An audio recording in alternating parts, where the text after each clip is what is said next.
একুশে টেলিভিশনের রজত জয়ন্তী উপলক্ষে ময়মনসিংহের ভালুকায় হচ্ছে 3 দিন ব্যাপী অনুষ্ঠান। এতে অংশ নেন বিভিন্ন রাজনৈতিক দলের নেতৃবৃন্দ ও প্রশাসনের উচ্চপদস্থ কর্মকর্তারা। ভালুকার প্রতিনিধি SM জাহাঙ্গীর আলমের তথ্যছবিতে ডেস্ক রিপোর্ট। একুশে টেলিভিশনের রজত জয়ন্তীতে ভালুকায় কেক কাটা ও আলোচনা সভা সহ নানা আয়োজন করা হয়। উপজেলা প্রেস ক্লাব কার্যালয়ে উপজেলা নির্বাহী অফিসার হাসান আব্দুল আল মাহমুদ অনুষ্ঠান উদ্বোধন করেন। বক্তব্য রাখেন ভালুকা মডেল থানার ওসি, পৌর বিএনপির আহ্বায়ক হাতেম খান, উপজেলা বিএনপির যুগ্ম আহ্বায়ক সালাউদ্দিন আহমেদ, মজিবুর রহমান মজু ও রুহুল আমিন সহ বিভিন্ন ইলেকট্রনিক ও প্রিন্ট মিডিয়ার সাংবাদিকরা।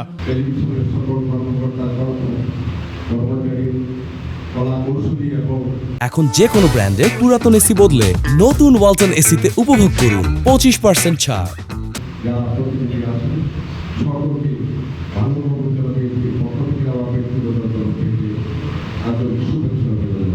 তাদের কথার বাইরে যদি কেউ সংবাদ পরিবেশন করত, ওই চ্যানেলটি ওই শেখ হাসিনার সরকার বন্ধ করা যাবে। বক্তারা নানা প্রতিকূলতার মাঝেও ইটিভির যে গৌরব তা ধরে রাখার সংগ্রামকে সাধুবাদ জানান। ফিরোজ হোসেন, একুশে টেলিভিশন।